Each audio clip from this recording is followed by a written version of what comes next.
Mpendwa mtazamaji, karibu katika tafakari ya neno la Mwenyezi Mungu siku ya Alhamisi baada ya Jumatano ya Majivu.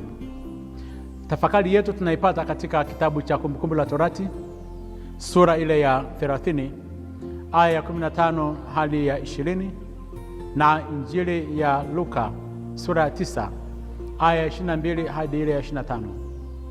Katika kitabu cha Kumbukumbu la Torati, wana wa Israeli wapo katika ukingo wa mto Yordani baada ya kutangatanga jangwani kwa muda wa miaka 40.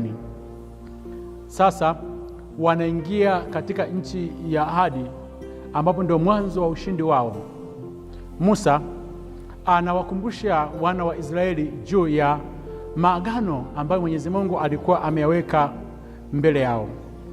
Katika safari yetu ya maisha, sisi tunaoishi katika nyakati hizi, katika ubatizo tumekuwa ndani ya agano jipya ambalo Bwana wetu Yesu Kristo amelifunga kwa damu yake takatifu.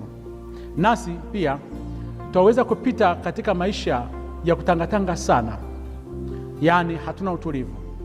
Tunapita katika bonde la uvuli wa mauti, katika ukame, katika mashimo, katika nyoka wakali na nge. Yaani tunapita katika kipindi cha ukavu wa kiroho. Huoni mwanga mbele yako katika ile njia ambayo Mwenyezi Mungu alikuwa amechagua. Baada ya kutangatanga kwa muda mrefu sana, huwa anafika mwisho wa huko kutangatanga, na baadaye Mwenyezi Mungu sasa anakupeleka katika nyakati za ushindi. Yaani unaingia katika nchi ile ya ahadi ambayo imejaa maziwa na asali. Hivyo basi, Mwenyezi Mungu kama vile alivyoweza kumtumia Musa kwa wana wa Israeli, akawaambia wana wa Israeli wachague, mbele yao upo uzima na mbele yao ipo mauti, yaani kifo. Musa anawaambia, angalieni, nimekuweka leo mbele yako uzima na mema na mauti na mabaya. Hivyo basi Mwenyezi Mungu akawa anawaagiza wana wa Israeli kwamba baadhi ya mambo ya msingi ambayo watakayoweza kuyafanya katika ile nchi ambapo Mwenyezi Mungu anaenda kuwabariki, yaani wakimchagua Mwenyezi Mungu itakuwa ni baraka kwao, na wakimwacha Mwenyezi Mungu vifo na mabalaa vitawakuta. Anaorodhesha baadhi ya mambo hayo ambayo lazima wana wa Israeli waweze kuchagua. Ni haya: ya kwanza, Mwenyezi Mungu anasema wampende mwana Mungu, waenende katika njia zile ambazo Mwenyezi Mungu alikuwa ameziweka, washike maagizo yake na amri zake, ili waweze kupata kuwa hai na kuweza kuongezeka. Na matokeo yake Bwana akaahidi kwamba ataweza kuwabariki. Na akazungumza pia, kama mtakataa, msipomchagua Bwana katika maisha yenu mtakayofika katika ile nchi ambayo imejaa baraka, amesema maisha yao yatakuwa maisha mabaya, watavutwa kuabudu mali, na baadaye maangamizi yatawakuta katika maisha yao, kwa sababu wamechagua maangamizo, na maisha yao yatakuwa na utupu, na maisha yao yatakuwa na laana. Ni vitu gani ambavyo vilikuwa vinawapelekea hawa kuweza kupata laana na badala ya kuweza kupata baraka? Ilikuwa ni kuto kusikia neno na maagizo ya Mwenyezi Mungu, na baadaye kuvutwa kuabudu miungu wengine na mali na vitu vya kidunia na kuweza kuvitumikia. Basi katika hali hizo, hadi kwetu sisi sasa hivi tupo katika kipindi hiki cha Kwaresima, na katika kipindi cha Kwaresima mbele yetu tumepewa mema, yaani tutembee katika kufunga, tutembee katika kuweza kusali, tutembee katika kushika maagizo ya Mwenyezi Mungu kuweza kuwasaidia watu wengine. Na vile vile pia kipindi hiki cha Kwaresima, maagizo ambayo Mwenyezi Mungu ametupatia, tutembee katika njia za toba, tutembee katika maagizo yake, tutembee katika amri zake. Mwenyezi Mungu anataka tuweze kuwa hai. Hadi leo kuna baadhi ya watu wanakataa mpango wa Mwenyezi Mungu wa kutembea katika maagizo yake, yaani kutembea katika maagano yake.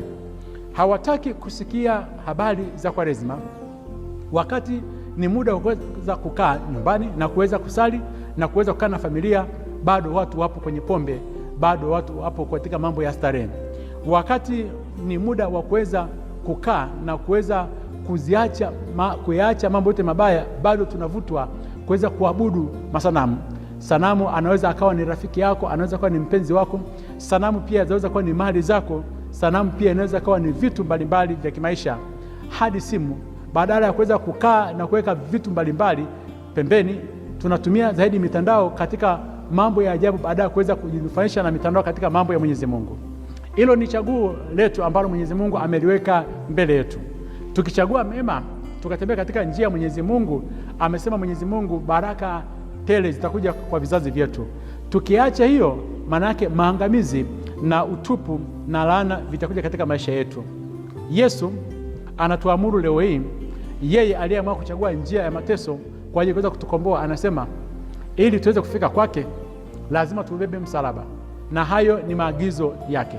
Anasema tuchukue msalaba, tujitwike msalaba wake, na kila siku tuweze kumfuata. Hakusema tuufiche msalaba, bali alisema tuweze kuutwika. Nini maana yake?